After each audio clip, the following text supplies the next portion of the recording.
Hello, Dr. Vicki Peterson here. I wanted to talk to you today about toothpaste and some of the chemicals that you'll find in it that can do a number of things. Let's start with the worst one, and that is Colgate Total. Now, Colgate took a chemical by the name of triclosan out of their soap a few years ago when this chemical, triclosan, was found to be dangerous, yet they kept it in their top-selling toothpaste, Colgate Total.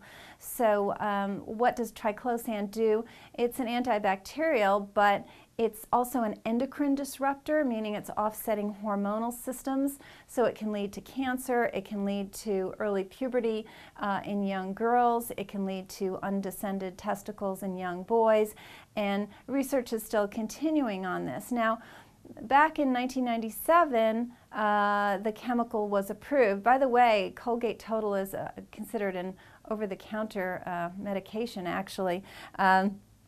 But it's interesting, I don't think your toothpaste should be considered an over-the-counter drug, but it is. And in 1997, it was approved by the FDA. So, you know, as a consumer, we think, well, what does that mean? So the FDA approved this, it must be safe. The FDA must have done their own independent studies to make sure that this chemical was approved. Isn't that what FDA approved means?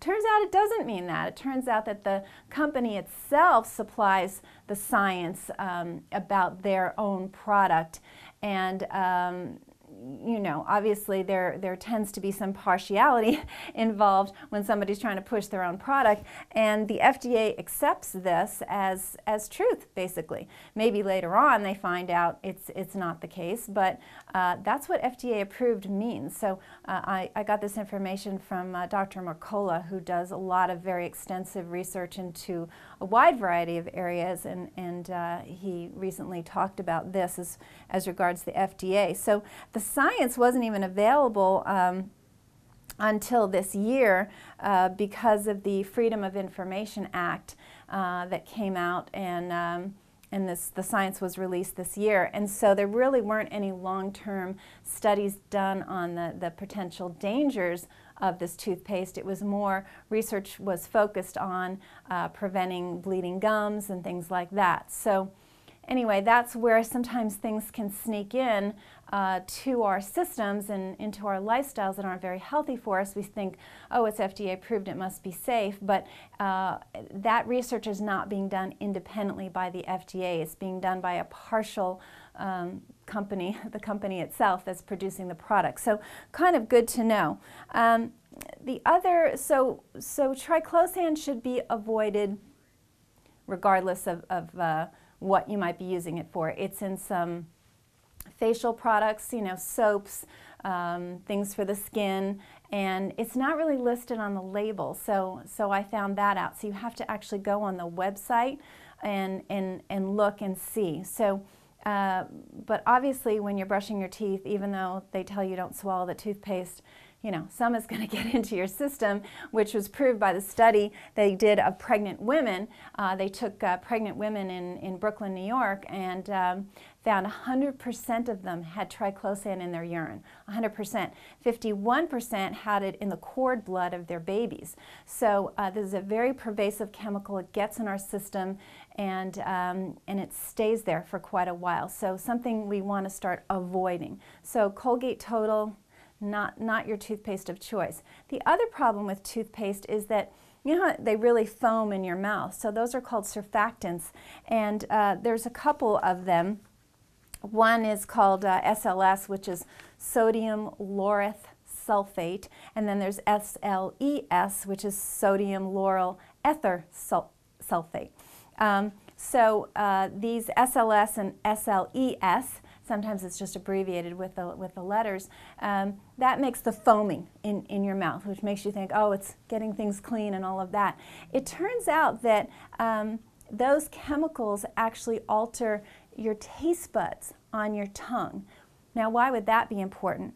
One is diminishing your receptors for sweet.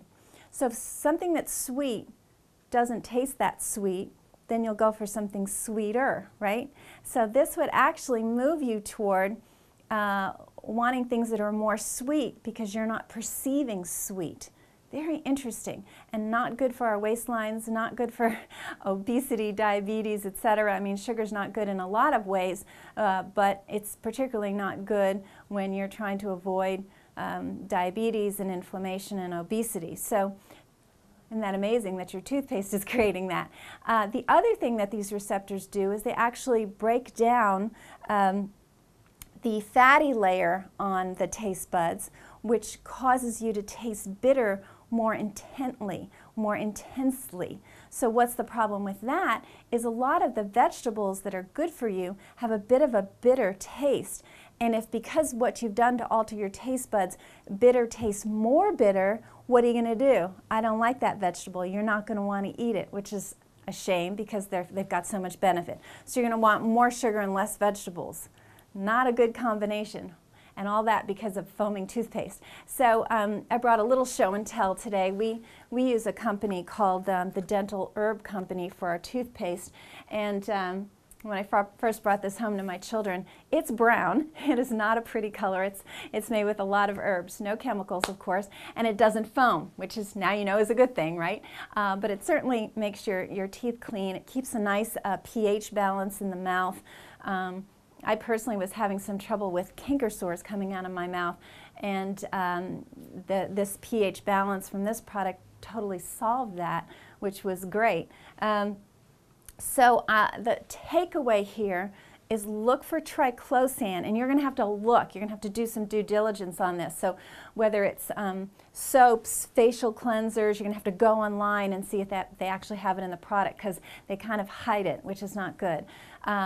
And then anything that's really foaming, so that SLS, SLES, those surfactant chemicals that make things foam, you want to stay away from because it's actually altering your taste buds and making you want to eat things that are sweeter and less bitter. So not a good combination.